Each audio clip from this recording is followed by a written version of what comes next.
یو پیر ته یو سړی راغی وی صاحب زه ښه سړی کېږم هغه ورته ویل بچیه ښه سړیتوب ډېر ګران کار وی کوشش به کوم وی ښه سړیتوب ډېر ګران کار دی ښه سړی کېږي وی بس کوشش به کوم وی ځه د لنګر کې کار کوه لنګر کې کار مار کولو یو شپږ میاشتې چې تېرې شوې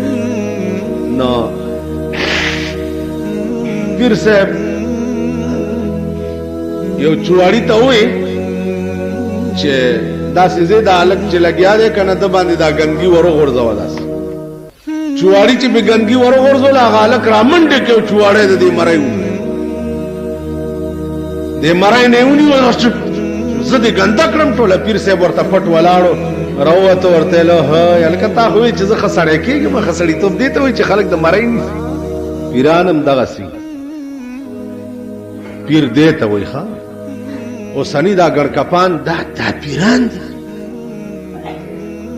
دا د جیب غله خیال هم راغی دا پیران دي پیر خو د غورغوشتو مولانا صاحب و د افریقې سیټان راغلي و زه ورسره تلی وم 50,000 روپۍ ورته راوویستې وی صاحب دا مې تاله راوړي دي ورته وی بچیه تاو زما روټۍ وخوړه زما میلمه یې نو زه د جیب ګڼکپ نه یم چې میلمنو شوکوم او میلمنو نه پیسې اخلم ډېر څه وکړه وی په خدای باور وکړه چې وای نه لم چې دا خو 50,000 دي چې 50 لکه وي پیران خو دغه و تا به ګنتي پې والي بیلچې به دې والي کور به دې وران شوی او خدای به درنه په قهر به اخته یې هغه بال بچ به دې نهري او پیر صاحب له به یې یوسې نو زما عزیزانو پیران دغسې چې هغې به د مرید دپاره د هغه ځای به ټریننګ سکول و تا چې وی چې زه ښه سړی کېږم ښه سړی دې ته وایي چې خلک د مرۍ نه نیسي وی ښه جي غلطي وشوه بیا لګیا بیا یو شپږ اته میاشتې تېرې شوې بیا پیر صاحبه چواري ته وایي چې نن پې بیا دا ټوکری واچوه چې بیا یې پې ټوکری واچوله نو په دې اتو میاشتو کې د ده دومره اصلاح شوې وه چې ورپا نه سید ورپسې خو د ناستې نه یې چواري ته وایي ړوند دی ړوند پیر ورته بیا پټ ولاړ ورته ها تا چې وایي چې زه ښه سړی کېږم ښه سړی دې ته وایي بس بیا غلی شو بیا پکې یو کال تېر شو لګیا دی کار کوي نفس داسې به مړ کړي او رنگ لاتی ہے حنا پتھر پہ گس جانے کے بعد نکریزو کے رنگ الا پیدا کیگی چې پکانو باندې گسیوش تاکہ برنگ الا پیدا کیگی د خسڑی تو پارام کیے نه خسڑی تو ګران کار دی دا ګمنځي ممنځي ګرځولو مسواک چې دی ټومبل دا خو آسان کار دی هر څوک به وکړي خیال هم راغی جی ملاتوب هم آسان کار دی خو یو دوه درې کتاب ووایه مولانا صاحب بشیر مولوی صاحب مولوی صاحب پته به نه لګي چې مولوی صاحب په څومره اوبو کې دی خیال هم راغی جی مولوی صاحب جمعات امام شو مولوی صاحب شو نور پته نه لګي دا آسان کار ګران کار دا دی د نفس درې قسمت نفس اماره نفس لوامه نفس مطمئنه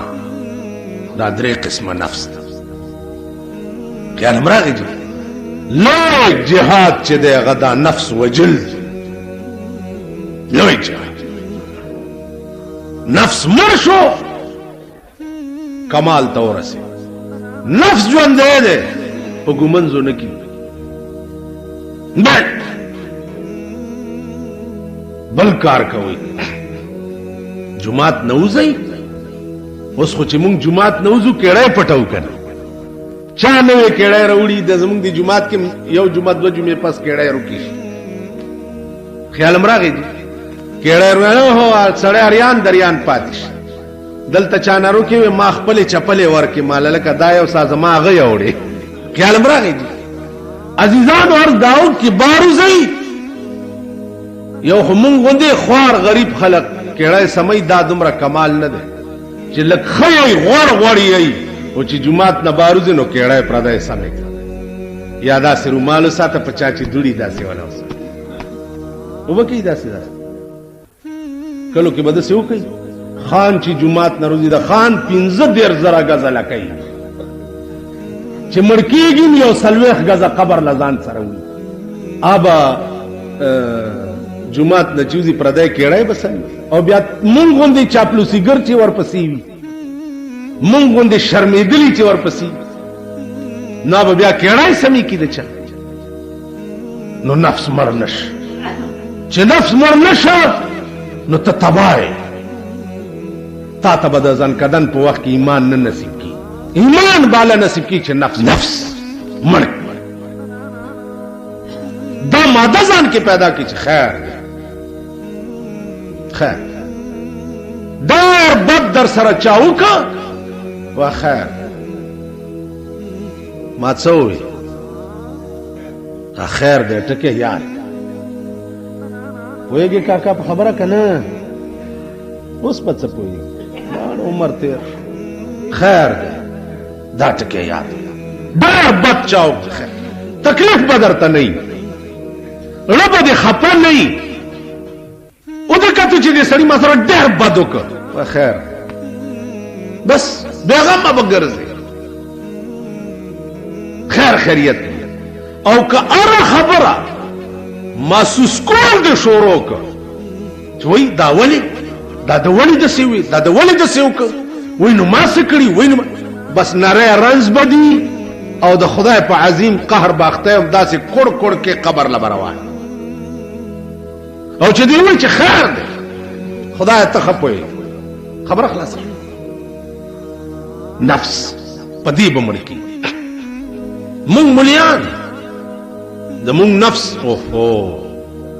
مونږ نفس لبیا سو کرس زمون نفس به څنګه مړ کی اب مړ کیږي چې مونږ هم د ځان نبل سړی اوچتو ګڼو خپل ځان او زړه بل لور مولانا روم نن 900 کاله مخکې تیر شوی یو بزرګ روټای به ولا تیار راتله یو 3 ورځې په روټای بند شو چې بند شو د لاړو دی یو يهودي په دروازه کې سوال وکړو چې وګایم هغه ولا سلو روټای ورک چې روان شو دا يهودي سپه هغه ورپسې شو غپا د یو روټای ورواچولا بیا غپل بل ورواچولا چې خورا بیا غپل بل سلو روټای ورواچول بیا هم سپي غپل ورته ظالمه خو مالک دی سلو روټارا کړی و سلو ورنه درواچولې نو وسولې غاپه اسپی ورته ظالم زنم ظالم ته چې مالک روټای در کول نو عبادت ته کولو په خلوت کې ناشته او چې یو 3 ورځې د امتحان د پاره در باندې روټای بند شو نوراله د خدای د دشمن کوڅه کې د سوال يهودي خو د خدای دشمن دی نو روټای د پاره رااله د خدای د دشمن کوڅه کې د سوال زما عزیزانو مونږ دغه سيزونه د دنیا د پاره مونږ د مالک در نه پکړ دا ټول سيزونه به الکیږي چې ته نفس مړ او د حق بینه جذبه ځان کې پیدا کړي حق ته حق وای او باطل ته باطل وای او همیشه د پاره په حق ویلو کې مشکلات هم ډېر راځي سړی تکلیفات هم راځي خو امتحان پیغمبرانو باندې با د حق ویلو نه بعد رنگ رنگ تکلیفات رااله دا به امتحانو خدای به پکې کامیاب